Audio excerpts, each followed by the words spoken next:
नौकरानी नहीं रखूंगी। उर्मिला जो कि खुद काम करने में माहिर है, दिन भर जब देखो काम ही करती रहती है। एक रोज अरुण और शैलेश अपनी माँ से कहते हैं, माँ अब तो काम वाली रख लो, तुम कब तक अकेली काम करती रहोगी। उम्र के साथ तुम भी थकती जा रही हो माँ, मैं काम वाली देख लेता हूँ और उसे कल से आने को बोल देता हूँ। मुझे किसी काम वाली की जरूरत नहीं है, एक जरा अच्छा काम नहीं करती। पूरी जिंदगी मैंने काम वाली नहीं रखी, अब क्या रखूंगी। माँ कहीं ऐसा लिखा है कि अब तक काम वाली नहीं रखी हो तो अब आगे भी नहीं रख सकती हो। पहले तो हमारी परिस्थिति ठीक नहीं थी, लेकिन अब तो है ना। माँ तुम काम वाली रख लो, ऐसे पैर पकड़ के चलता देख मुझे अच्छा नहीं लगता।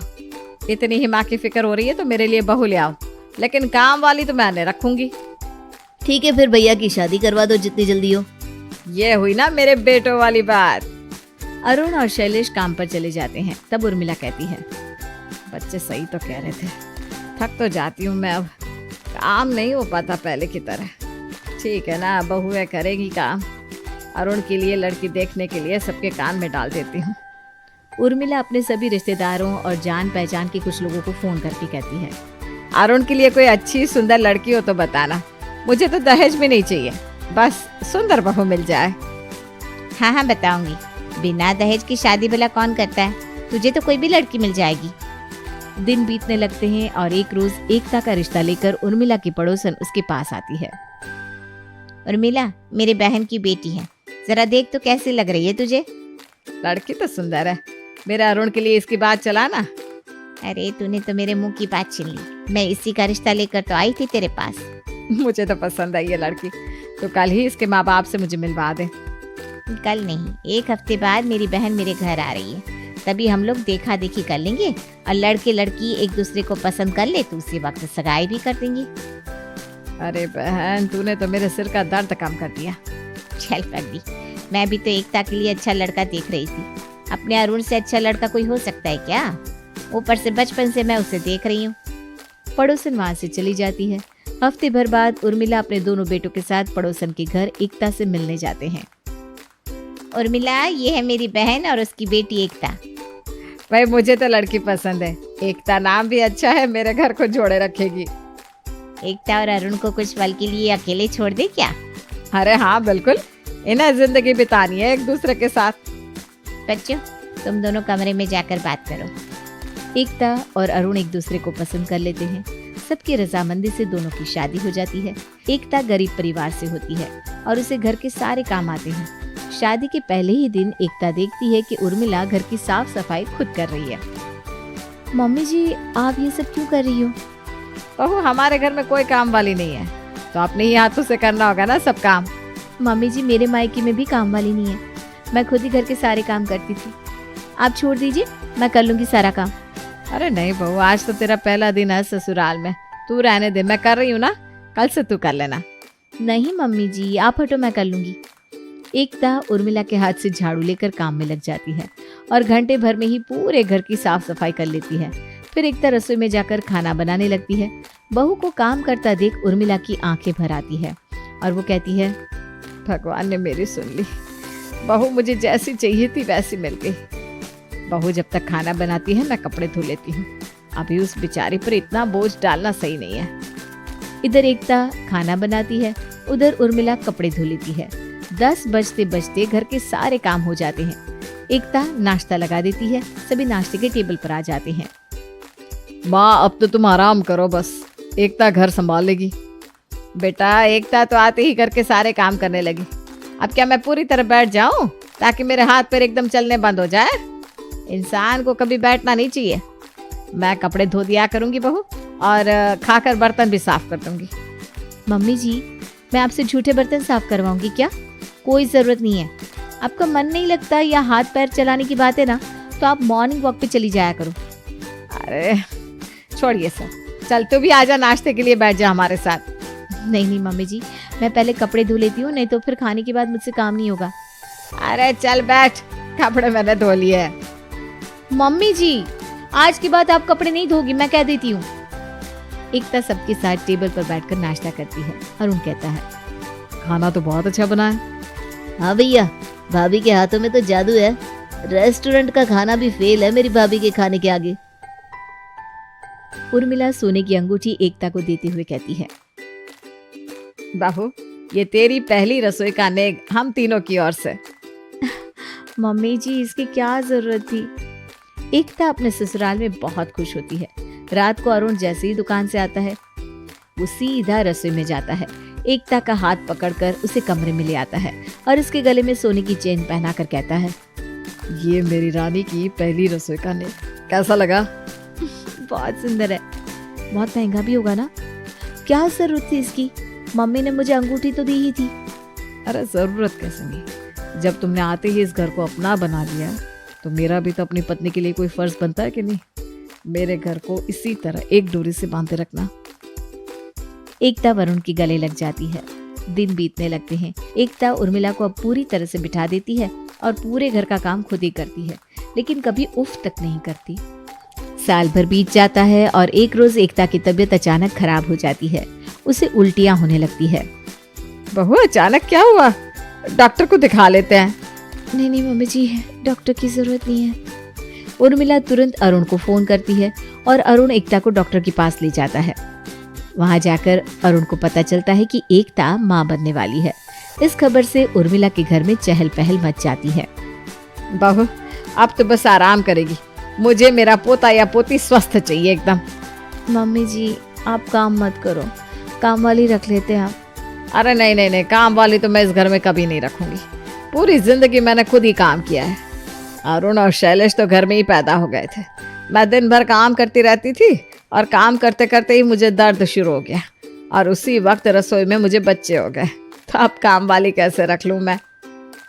माँ ऐसे कैसे होगा? तुम्हारी उम्र अब पहले जैसी नहीं रही है, तुम काम नहीं कर पाओगी। अब तो एकता का भी खाना पीना अलग होगा। काम वाली की तो जरूरत है, बात को समझो ना। अरे मेरे जीते जी इस घर में काम वाली कभी नहीं आएगी। एक काम करते हैं, शैलेश की शादी करवा देते हैं। हाँ मम्मी जी ये भी ठीक रहेगा। डिलीवरी के समय मुझे भी किसी की जरूरत पड़ेगी अस्पताल में। तो तय रहा यही, कुछ दिनों की बात है। अभी एकता और मैं मिलजुल कर काम कर लेंगे, फिर शैलेश की बीवी संभालेगी। अब तो मैं जैसा ठीक लगे माँ। तुम्हारे आगे किसी की चलती है क्या? उर्मिला सबको शैलेश के लिए लड़की देखने को कहती है। यहाँ जैसे ही पड़ोसन को पता चलता है कि उर्मिला शैलेश के लिए लड़की देख रही है तो वो तुरंत उर्मिला के घर आकर कहती है, तू यहाँ बेटे के लिए लड़की देख रही है, वहाँ तेरा बेटा किसी और से ही नैन मटक्के कर रहा है। ऐसा नहीं हो सकता। ठीक है, आज ही मैं उससे बात करती हूँ। रात को जैसे ही शैलेश घर आता है उर्मिला आग बबूला हुई उस पर चिल्ला कर कहती है, ये सब क्या है? तेरा चक्कर चल रहा है क्या? इस तरह की हरकत मेरे घर में किसी ने नहीं की है। तेरी शादी वहीं होगी जहाँ मैं कहूँगी। माँ मैं नैना से प्यार करता हूँ और उसी से शादी करूंगा, वरना कुंवारा रहूंगा। उर्मिला शैलेश पर हाथ उठाने लगती है। तभी अरुण उर्मिला को रोकते हुए कहता है, माँ क्या कर रही हो? आजकल सब लव मैरिज करते हैं। हमें तो खुश होना चाहिए कि हमें लड़की ही नहीं ढूंढनी पड़ेगी। वो कोई भी हो, कैसे भी हो, घर आकर वो हमारे साँचे में ढल जाएगी। उर्मिला अपने कमरे में चली जाती है। अगले दिन वो शैलेश से कहती है, ठीक है बेटा, जिससे शादी करनी है कर, मैं मना नहीं करूंगी, लेकिन उसे चलना तो हमारे घर के हिसाब से ही होगा। ये नहीं कि वो अपने मन से चले। माँ तुम जैसा कहोगी वो वैसा ही करेगी। उर्मिला नैना के घर वालों से मिलकर शैलेश और नैना का रिश्ता तय कर देती है। नैना शादी होकर उर्मिला के घर आ जाती है। मेरा सपना पूरा हो गया, तुम इस घर में आ गई। हाँ मुझे भी लगा था कि पता नहीं सब कैसे हो पाएगा। कल सुबह तुम जल्दी उठ जाना क्योंकि भाभी प्रेग्नेंट है और ज्यादा काम नहीं कर सकती है। अब तुम्हें सब कुछ संभालना होगा। हाँ मैं कर लूंगी, आराम से कर लूंगी, तुम बेफिक्र रहो। वो मन ही मन सोचती है, काम ही क्या होगा, खाना ही तो बनाना होगा, वो भी हम 3 औरतें हैं, मिलकर बना ही लेंगे। अगली सुबह नैना आराम से उठती है और आकर हॉल में बैठ जाती है। नई बहू को इस तरह देखकर उर्मिला से बर्दाश्त नहीं होता और वो कहती है, बहू तुम्हें अपने कमरे से नहा धोकर आना चाहिए था। जाओ नहा कर आओ और रसोई में लग जाओ, तब तक मैं कपड़े धो लेती हूँ। मम्मी जी आप क्यों कपड़े धोएंगी? ठीक है तो तुम ही धो देना। मैंने तो सोचा एक दिन तो तुम्हें लगेंगे ये सब समझने में, लेकिन कोई नहीं, अगर तुम करना चाहती हो तो कर लो। मम्मी जी मेरे कहने का वो मतलब नहीं था, मुझे लगा कि काम वाली कर देगी ना। शैलेश ने तुम्हें बताया नहीं कि हमारे घर में काम वाली नहीं आती है? नहीं तो मुझे नहीं पता है। कोई बात नहीं, अब तो पता चल गया ना। चलो जल्दी से नहा धोकर रसोई में आ जाओ। नैना की तो हालत ही खराब हो जाती है ये सुनकर कि घर में काम वाली नहीं है। बिना काम वाली के इतना काम कौन करता होगा? झाड़ू पोछा बर्तन सब बिना काम वाली के कैसे होगा? कैसे करती है भाभी ये सब? पॉसिबल ही नहीं है। नैना कहाँ फंस गई तो इस प्यार के चक्कर में। नैना जल्दी से नहा धोकर रसोई में जाती है और एकता से कहती है, भाभी बिना काम वाली के आप काम कैसे करती हो? कैसे क्या, जैसे सब करते हैं, ऐसा भी कोई मुश्किल नहीं है। इस घर में वैसे कुछ भी हो जाए मम्मी जी कभी भी काम वाली नहीं रखेगी। नैना तुम नाश्ता बना लो। नैना सोचती है, भाभी तो बहुत सीधी है, मैं इस घर में काम वाली ला कर रहूंगी, एक ही दिन में बेहोश हो जाऊंगी और सब डर से काम वाली रख लेंगे। नैना तू है एक नंबर। नैना नाश्ता बनाकर सबको परोसती है। सब खाना खाते हैं तो नैना कहती है, भाभी आपका चौथा महीना चल रहा है ना, अब आपको एकदम रेस्ट की ज़रूरत है। आज के बाद आप एक ज़रा काम नहीं करेगी, बस आराम करेगी। मैं ना एक काम वाली को जानती हूँ, उसे बुला लेती हूँ, वो एक्स्ट्रा सारा काम कर देगी। आते ही अपनी मन मर्जी करने लगी बहू। मैंने क्या कहा था? इस घर में काम वाली नहीं आती और नहीं आएगी। एकता को आराम की जरूरत है, ये समझ में आया। पर तू क्या करेगी बैठी बैठी? अभी से ये हालत है तो मेरी उम्र में क्या करेगी? अभी तो बच्चे होने बाकी है। मम्मी जी काम वाली तो रखना बनता ही है ना, सब रखते हैं। सबसे मुझे कोई मतलब नहीं है, यहाँ बस मेरी चलेगी। शैलेश नैना को इशारा करके चुप रहने को कह देता है। उर्मिला नैना को पहली रसोई का नेक देकर वहां से चली जाती है। इधर शैलेश नैना को कमरे में ले जाकर कहता है, माँ को कुछ मत कहना। अरे काम ही क्या है, माँ और भाभी तो अकेले ही सब कुछ कर लेती है, और अभी माँ तुम्हारे साथ काम कर रही है ना। तुम्हें लगता है काम क्या है? खाना बनाना कितना भारी है और ऊपर से बाकी के इतने काम। अरे यार, एक दो दिन में तुम्हें आदत हो जाएगी इसकी। माँ के सामने मेरी इज्जत बचा लेना, वरना वो तो कह देगी ना, लव मैरिज करके लाया है, मेरे लिए इतना तो कर ही सकती है। तुम भी ना यार। ठीक है, मैं काम वाले के लिए नहीं कहूँगी अब से। एकता अपने कमरे में चली जाती है और आराम करती है। नैना पूरा दिन बैल की तरह काम करके थक जाती है और गुस्से में शैलेश से कहती है, पता होता कि तुम्हारे घर में ऐसा है तो मैं कभी तुमसे शादी नहीं करती। दुखी हो गई मैं तो। अरे तुम ना बिना मतलब के बात का पतंगड़ मना रही हो। शैलेश और नैना लड़ाई करके सो जाते हैं। इस तरह एक हफ्ता बीत जाता है और नैना को बुखार हो जाता है और वो बेहोश होकर गिर जाती है। नैना, नैना तुम्हें तो तेज बुखार है। देवर जी। शैलेश नैना को उठाकर कमरे में ले जाता है और डॉक्टर को बुलाता है। ऐसा है कि थकान के कारण इन्हें बुखार हो गया है। सबकी बॉडी एक जैसी नहीं होती, इन्हें आराम की जरूरत है। डॉक्टर की जाते ही शैलेश कहता है, माँ अब काम वाली लाना जरूरी है। देखिए सबकी सेहत एक जैसी नहीं होती है। अरे बुखार ही तो हुआ है, जोरू का गुलाम बन गया है पूरा। मैंने और तेरी भाभी ने जैसे कभी काम नहीं किया है क्या? माँ नैना ने कभी अपने घर में काम नहीं किया है, सब एक जैसे नहीं होते। तूने सोच लिया है मेरे घर को बिगाड़ कर रहेगा, लेकिन तेरी एक नहीं चलने दूंगी। तुझे अपनी बीवी को मूर्त बना कर रखना है तो रख, मैं खुद काम करूंगी। माँ ये क्या बोल रही हो? तुम्हारा शरीर अब इस लायक नहीं है कि तुम काम कर सको। शैलेश सही कह रहा है, काम वाली की जरूरत है अब। अरे मैं काम कर लूंगी ना, तुम लोग छोड़ दो मेरी फिक्र। उर्मिला घर का काम खुद ही अकेले करने लगती है। एकता से ये सब देखा नहीं जाता और वो कहती है, मम्मी जी अकेले सब काम करे अच्छा नहीं लगता। पहले ये 3 लोग थे, अब मैं और नैना भी तो हैं। मैं भी काम करती हूँ मम्मी जी के साथ। एकता उर्मिला के हाथों से झाड़ू लेकर कहती है, मम्मी जी 2 हाथ से भले 4 हाथ है, मैं झाड़ू पोछा कर लेती हूँ, आप कपड़े सुखा लो। ठीक है बहू, मैं तो 9 महीने का पेट लेकर काम करती थी, थोड़ा बहुत तो तू कर ही सकती है, नहीं तो बच्चा आलसी हो जाएगा। हाँ मम्मी जी। एकता झाड़ू पोछा करके उर्मिला के साथ रसोई में चली जाती है और उर्मिला के साथ बराबर खाना बनाने में मदद करती है। बहुत देर तक खड़ा रहने के कारण एकता की कमर में दर्द आ जाता है और वो नैना के कमरे में जाकर बैठ जाती है। भाभी आपकी हालत कुछ सही नहीं लग रही है, आप इस वक्त काम मत कीजिए, ये समय बहुत नाजुक है। मैं कल से काम कर दूंगी घर का।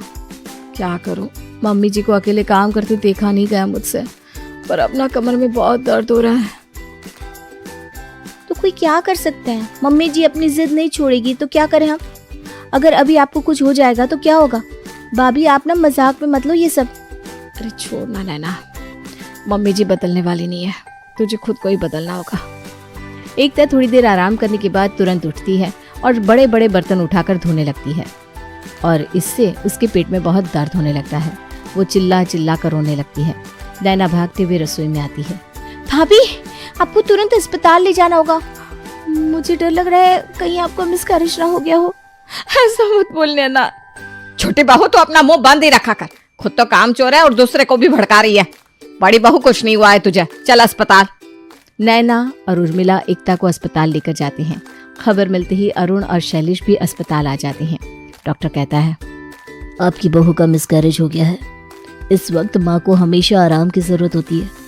पर डॉक्टर ऐसा कैसे हो सकता है? भारी वजन उठाने और ज्यादा काम करने से ये सब हुआ है। अरे लेकिन डॉक्टर, हमारे जमाने में तो हम काम करते रहते थे। आज और पहले में बहुत अंतर है आंटी जी। समय के साथ बदलना जरूरी है। आज के खान पान और पहले के खान पान में भी तो अंतर है ना। अरुण की आंखों से आंसू खून की तरह बहने लगते हैं। उर्मिला कहती है, मुझे माफ कर दे अरुण। नौकरानी नहीं रखने की जिद ने मेरा इतना बड़ा नुकसान कर दिया। माँ, अब अफसोस करके क्या होगा? जो होना था वो तो हो गया। उर्मिला एकता को घर ले जाकर कहती है, बहू तू आराम कर। इस घर में अब हर चीज की काम वाली रहेगी और आने वाले 9 महीने में तेरी गोद फिर से भर जाएगी। मुझे माफ कर दे बहू। मम्मी जी, मुझे इस बात की खुशी है कि नैना को इस दुख से गुजरना नहीं होगा अब।